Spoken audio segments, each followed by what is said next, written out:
Okay, welcome to the Fishbowl Discussion. Today we're just going to briefly talk about the rules, the procedures, how to go about doing this. It should take just a couple minutes. So, here we go. First thing you want to do is you want to make a name tag for you. Put your name, but I also want you to put your protagonist's name and the title of your book. Make sure you tape it to the end of your desk so that the rest of the fish can see not only who you are, but who your protagonist is and your book, so they can refer to it when they are either responding to you or another person. Next thing that the fish need to know, here is the fish food. We're going to go around the circle, and when you are up, when it's your turn, you're going to be the discussion leader. And when you are the discussion leader, you're going to pick a question out of the fish food bucket, read it and the number out loud to the group. This is number 1. Summarize your book in 1 sentence. Then, as the discussion leader, it's your job to answer the question first, and then you can use your pointy ruler to point to anyone else in the fish bowl who wants to also respond to that question. They can add their own angle on the same question. They can even ask you a follow-up question to ask for more detail.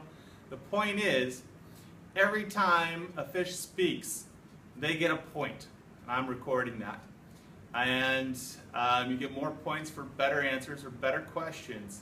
So the better you offer your participation in the group, the more points you will score. Now, once the discussion leader sees that nobody else wants to respond, they can be done and pass the pointer ruler to the next person. Now, another thing you want to know, if you as a discussion leader picks a question that you don't like or just not prepared for or just don't want it, put it back in the bowl. You can skip it and you can pick a different question. However, you can only skip once, so that second question you pick, you gotta go with. So, if the discussion leader has already answered their question and you are another fish and you want to add your 2 cents or ask a question yourself that's related to the question of the round, raise your hand. The discussion leader will point to you. It's pretty much the discussion leader's duty to make sure everybody gets a fair chance to participate. Obviously, only one person speaks at a time. Now, what about the cats? What are they going to be doing? Well, the cats are going to be seated on the outer circle at some place, probably across from their fish, so they can get a good look at their fish. Obviously, you're not going to be able to see your fish very well if you're sitting directly behind your fish. So cats, be seated on the outside of the circle, across from your fish, so you got some good contact at them. You can read their body language, see if they're paying attention and participating. Afterwards, or during the discussion, cats, you're going to be doing the side of the evaluation sheet that says Fishbowl Discussion Peer Evaluation Tool Number 1. This is a little place for you to make little check marks on how your fish is doing. At the end of the Fishbowl Discussion, and this is for homework, you're going to flip it over for Peer Evaluation Tool Number 2.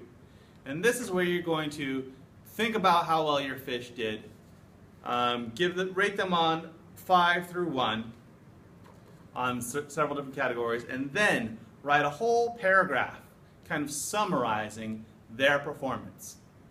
Be critical, be honest, but be kind. Remember, we want to help these people become better speakers at Fishbowl Discussions, and you're not going to help them be better if you're just mean. So, write a paragraph, and the next day, you're going to be giving this back to your fishy.